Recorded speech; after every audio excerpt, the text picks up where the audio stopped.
جی جی، حج کر لیا تو واجب ہے، نہ کیا تو کوئی بات نہیں. ہاں کیونکہ آپ مستطیع بھی کہلائیں گے جب آپ فیل کر لیں، کیونکہ استطاعت تو فیل کے ساتھ ہوتی ہے یہ بندیوں کے بقول. سمجھداری بات کی نہیں ہے. وَلَمْ يُعَاقَبْ أَحَدٌ عَلَىٰ تَرْكِ الْحَجِّ، اور پھر حج کو چھوڑنے پر کسی کو سزا نہیں ملتی، کیونکہ حج نہیں گیا وہ تو مستطیع ہے ہی نہیں. مستطیع تب کہلائے گا جب حج کرے آپ کے بقول. وَهَذَا خِلَافُ الْمَعْلُومِ بِالضَّرُورَةِ مِنْ دِينِ الْإِسْلَامِ، دین اسلام سے معلوم شدہ باتوں میں ضروری طور پر، اضطراری طور پر جو چیزیں معلوم ہیں اس دین اسلام سے، ان کے خلاف ہے یہ چیز.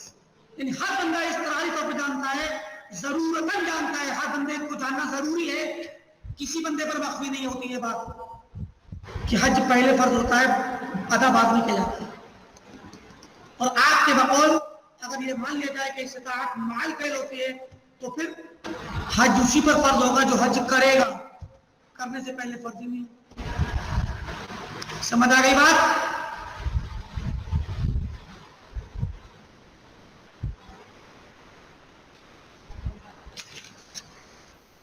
وَكَذَلِكَ قَوْلُهُ، ایک اور دلیل لا رہے ہیں، وَكَذَلِكَ قَوْلُهُ تَعَالَى فَاتَّقُوا اللَّهَ مَا اسْتَطَعْتُمْ، اللہ تعالیٰ سے ڈرو اتنا جتنا تم ڈر سکتے ہو. اتنا ڈرو، اس سے کم بھی نہیں، اس سے زیادہ بھی نہیں، جس کی استطاعت ہی نہیں ہے تو اللہ تعالیٰ سے وہاں کیا کریں گے ڈر کے. اب ڈرنے کا مطلب یہ نہیں کہ ڈر اور خوف سے بیٹھے رہو، مطلب اللہ کی اطاعت کرو. تقویٰ کا تقاضا ہوتا ہے کہ معروف اور مأمور کو کرے اور محرم اور منہی سے بچے. سمجھے کہ نہیں؟ فَأَوْجَبَ التَّقْوَى بِحَسَبِ الِاسْتِطَاعَةِ، اللہ تعالیٰ نے تقوی واجب کیا استطاعت کے بقدر، بحسب، اس کے مطابق. تو یہاں پر بھی استطاعت پہلے ہوگی، تقوی بعد میں آئے گا. سمجھ آ رہی بات کی نہیں آ رہی؟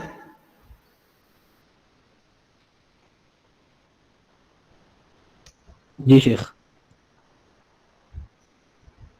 تو کہتے ہیں فَلَوْ كَانَ مَن لَمْ يَتَّقِ اللَّهَ لَمْ يَسْتَطِعِ التَّقْوَىٰ. اصل میں بات آگے والی کہہ رہے ہیں، اس سے پہلے جملہ اور بولنا چاہیے کہ اصل میں اب آپ کو سمجھانے کے لیے بولنا پڑتا ہے، ورنہ انہوں نے جو کتاب لکھی جس معیار پہ، اس معیار پہ تو بندہ پڑھتے پڑھتے سمجھ لے.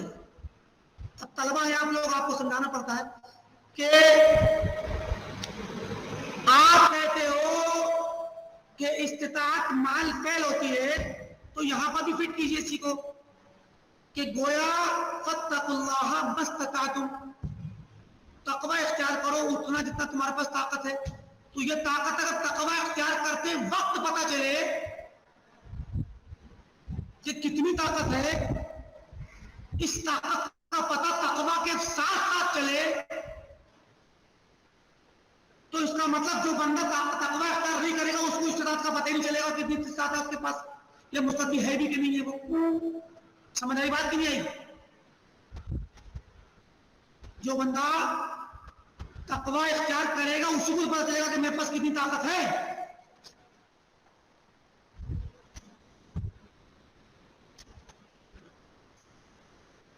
جی شیخ.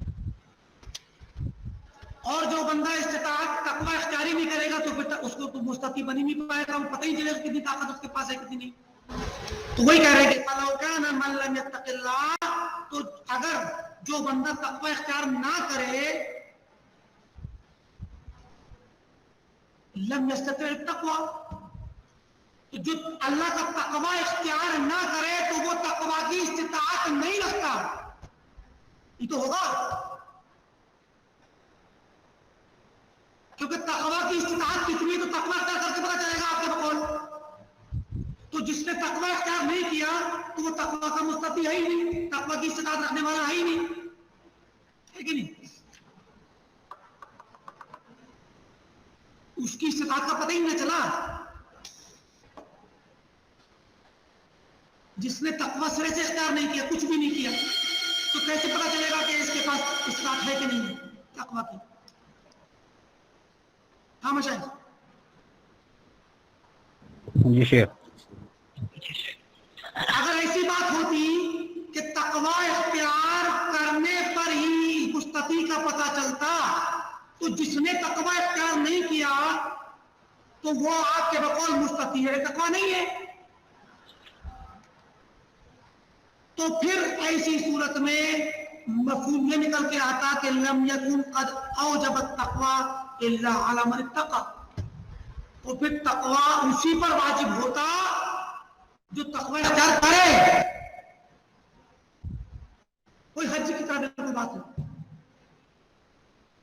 وَلَمْ يُعَاقَبْ مَنْ لَمْ يَتَّقِ, اور جو بندہ تقوی اختیار نہیں کرتا اس کو سرے سے سزا نہیں ملتی.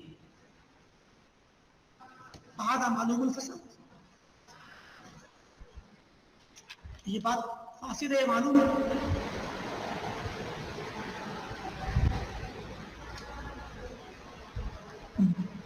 ترجمہ یا مفہوم سمجھ میں آیا کہ نہیں مشاہد؟